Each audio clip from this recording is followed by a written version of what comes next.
We're setting up an experimental garden in the forest, and obviously that's going to do a lot to limit the type of crops that we can grow. There's just not as much sunlight, but there are still some things that we can do. Now I built these two raised garden beds completely out of pallet wood. All right, so these we got for free, put them together with some screws and bolts. Now I need to fill them with dirt. What we've done before is buy soil straight from Home Depot, and you do get a great crop. But for something like this, where it's going to limit the number of crops we can grow anyway, I don't want to be spending a whole lot of money to fill these with dirt, especially when I've got a whole forest right here and Mother Nature is just waiting to provide. In addition to these two planters made out of pallet wood, we've also got a third one made straight from a bed. A neighbor was getting rid of their kid's bed and they were just throwing it out. Nobody else wanted to take it. So in this video, I'm going to go around the forest and show you where you can find high quality soil for your crops, whether you want to grow them in the woods or elsewhere.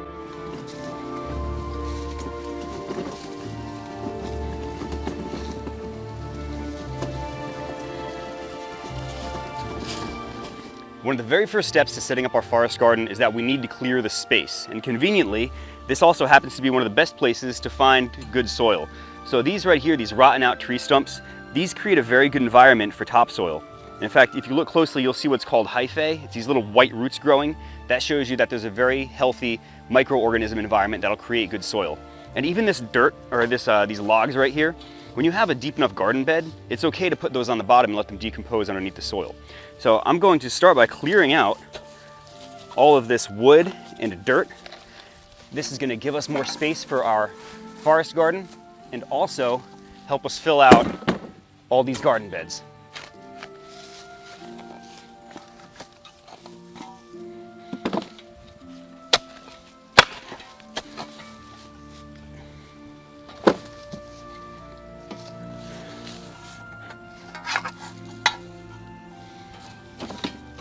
If you're going to be using wood for your garden, you want to make sure that the garden bed is deep enough that your plants aren't going to need this space before that wood can decompose.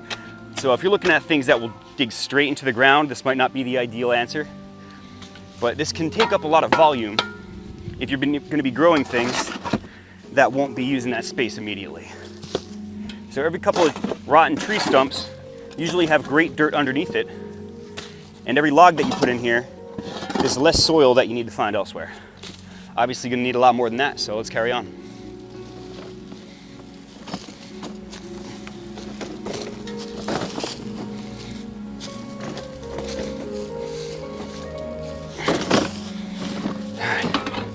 Another really good example of a rotten out tree stump right here. This one's much more decomposed than the last one. So we'll get all this volume from this tree stump, and then underneath it, some really good soil. Now something I can gather now, usually you want to put it a little bit further, closer to the top of your garden, is some of this leaf mold. These leaves will decompose, turn into leaf mold for you. You get this just a little bit down into your garden, and this will decompose underneath the topsoil and give you a nice, nutritious bed for your plants. So we're gonna get some soil, we're gonna get some leaves, some sticks, get a nice natural garden going.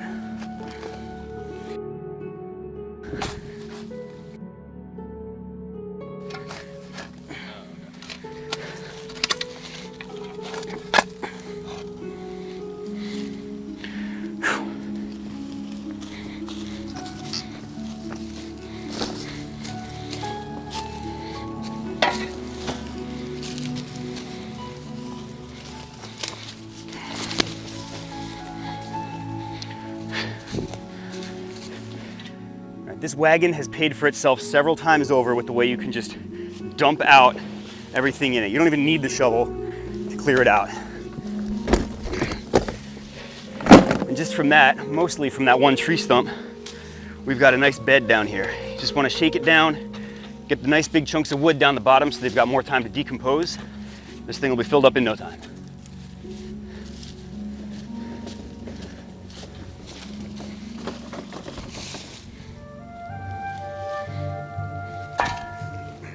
I knew there was a reason why we kept these bricks. So we've got a tree stump over here that looks like it could be good. It's just a little bit too thick. I don't want it raising all the way up to the top. So let's see if this brick can break it up for us. Not really. Let's try again.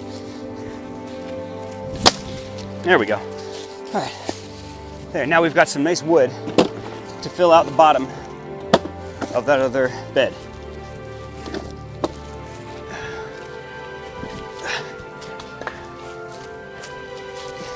And then underneath it, we have this great soil.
There we go.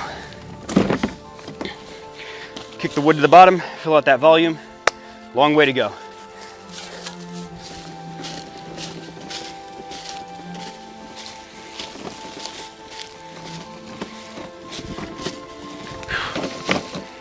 A couple more tree stumps over here that we can use. This one looks pretty beat up. This is good. We've got lots of microbial life in here, lots of hyphae. This one's been here a while. So we can use this wood and all that great dirt underneath it. This is a good spot. And if you get real lucky and find a big fallen tree, you can go back to it for years and years as it decomposes. Now all this dirt that I've already dug out of here, you think about how much this would have ended up costing if you had gone to like a Home Depot or any place like that. It feels like every shovel is a shovel full of pennies and nickels. Just a little at a time saves you a lot of money. And this is also really good soil that's gonna last a while. Just from this one rotten piece, I've already got almost an entire wheelbarrow full.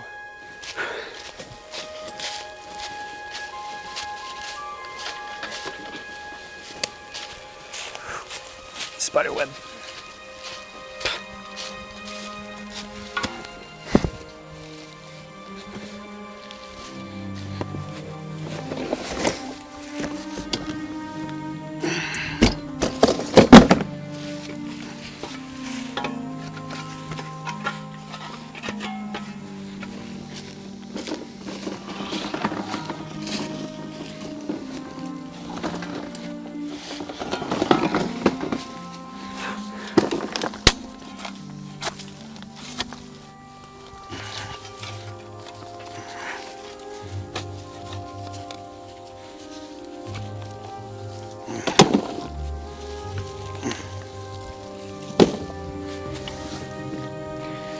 I think this is going to be the last bucket of rotting wood for this planter, so we still need that nice soft dirt on the top. We might even have a little bit too much of the rotting wood in this one. The goal here is just to give a nice substrate of nutritious wood for all of your topsoil and the critters to feast on. And then you want to top off the highest layer with soft topsoil so that you can garden into it. I think we actually are good after all, but the next bucket for this one is going to be that nice soft topsoil. The other one's going to need a lot more wood, so we still got some work to do.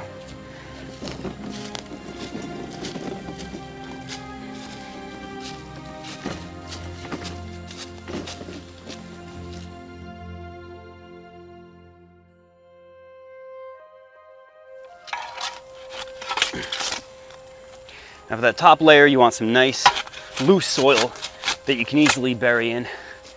Want to avoid wood. If you can find what looks like little white roots, then you're in real good shape. It's called hyphae, and that shows you that there's a very healthy microorganism environment. And it's exactly what you want in your garden. I don't see a whole lot of hyphae here, but it's nice loose soil, looks nice and dark, nice and nutritious. Just get a layer below the surface underneath all this wood. Real good soil here for us.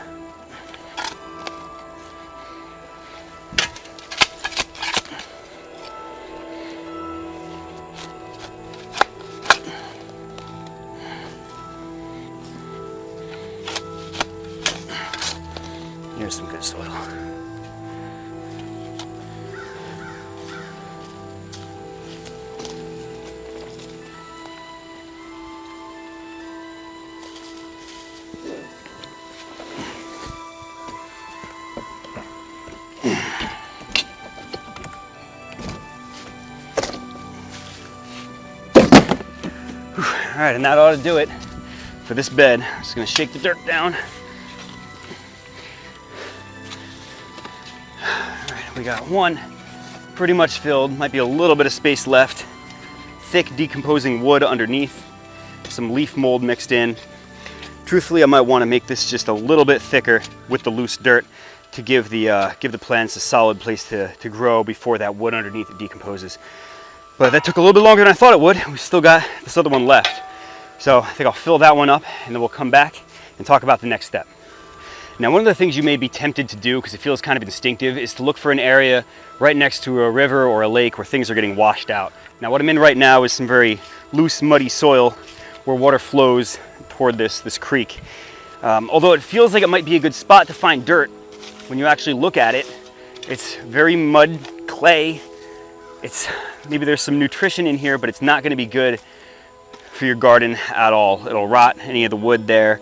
It's just not good for growing. So I think a lot of times, and when I was looking at this dirt the first time, I was thinking about like the Nile River Delta, how when it floods, it brings nutrients. That's just not the case for a creek in a suburban forest. So stick to the nutritious topsoil and the places near the rotting wood. Avoid anything that washes out into a kind of creek. Rudy got bored and left, so it's just me now. I've still got to fill up this second planter. And even after that's done, I still got to come over here and fill up this bed. Now, when I say bed, I mean an actual child's bed. This is meant to have a mattress on top of it. It's not deep. It's not deep at all. It's only about half of my hand. So we're not going to be able to put anything in here that's going to be burrowing deep, any deep roots, but some mint, stuff like that might be able to take this whole thing over. So I got a lot of work ahead of me, but let's go for it.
All right, we're getting there.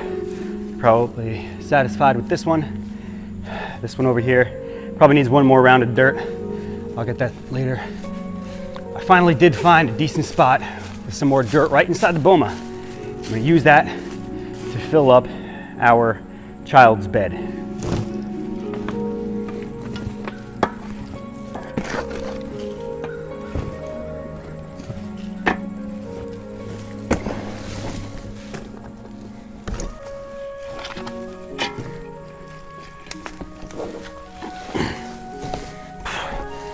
Here is top tier soil. Found this right at the forest edge. Now we've got nice soft dirt. It's not very deep, it's only a few inches. If I do need to top this one off a little bit more, I'll just go right back to where I found all this good dark soil. I think we're in business. Overall, I'd say this bed and the two others together was a lot more work and took a lot longer than I expected it to. But I did save quite a bit of money by digging this all up myself rather than going to Home Depot. So I'm gonna take a break, and then when I come back, probably tomorrow, I'm gonna start planting some stuff in these gardens. Gardening in the forest like this is something that I've wanted to try for a really long time. Finally here. Let's just hope we can actually grow something.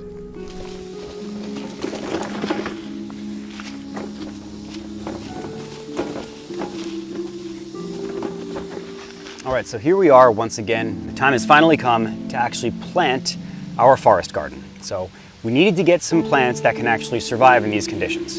So I elected to go with a bunch of herbs instead. If all these grow, then we'll have more herbs than I know what to do with, and I'll have to start figuring out a way to sell them. All right, the first one up, this actually came out of our garden at home. This is mint. Mint is basically a weed. It's very hardy. It's likely to survive the winter and then resprout next year. So it's called a perennial. And this one is going to go in that white bed over there, the shallow one. It doesn't need to be very deep in order for this to grow. This is the perfect thing to spread out. It can take over pretty much any garden you put it in. So I'm going to give it its own space. All right, this one, oregano. This one's also perennial, but it's not as likely to survive the winter as the mint is. So this one may or may not come back next year. It's already the middle of August. It's not the perfect time to plant this, but I wanted to see if it can take root now, and then maybe I'll get lucky and it'll survive. And then the last one, you can tell already, this is rosemary. So I think this is one that's more likely than the oregano to survive the winter. It's also one of the slowest to grow, but the roots tend to go deeper than the other ones. So I'm going to give this to one of the larger planters over here. And the last thing, this is a flower. It's called a begonia. My wife didn't want these in the front of the yard anymore, so she gave them to me. I don't know really what to do with them, but we'll find some space. All right, let's plant. All right, the first one is the better put together box. I still used pallet wood for it, but I just put more effort into it than I did in the others, and it's holding up pretty well. The dirt looks like it's dried up quite a bit.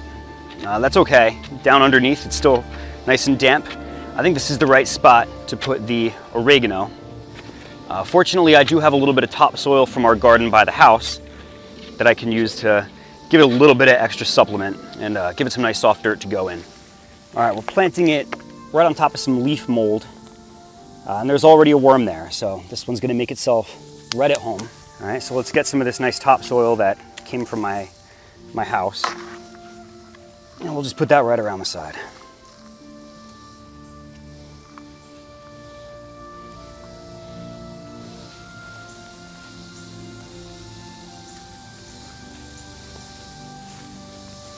This one's also a nice deep planter. I think this is the place for the rosemary. Now there's some rumors that planting rosemary means that it'll keep some of the animals away. You know, deer don't eat rosemary. I don't know if this is true or not. I didn't even ask ChatGPT about it. But dealing with animals is going to be one of the problems for planting a garden in the forest. Some other options would be setting up a kind of scarecrow, even some white trash bags. Leave those hanging. It'll scare a lot of animals away. I guess this is a good spot as any to plant our begonias. I'm not sure how well these are going to survive. They're not perennials. They're not going to survive the winter.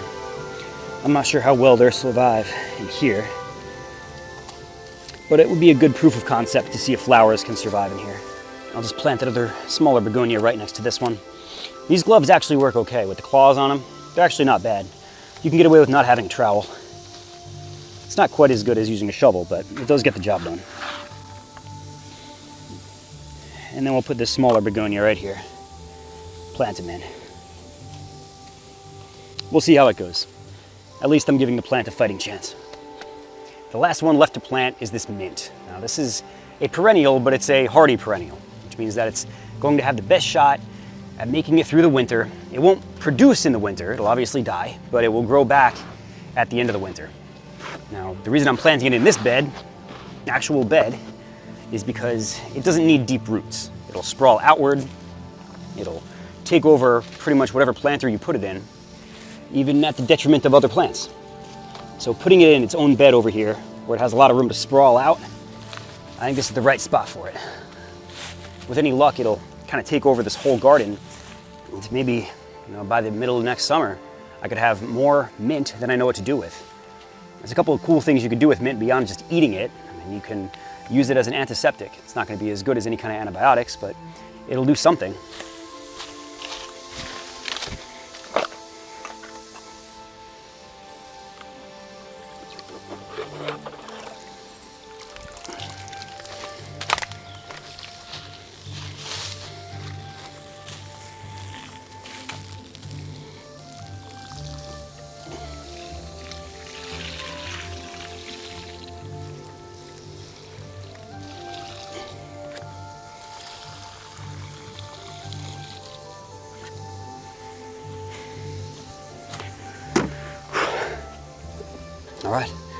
all set.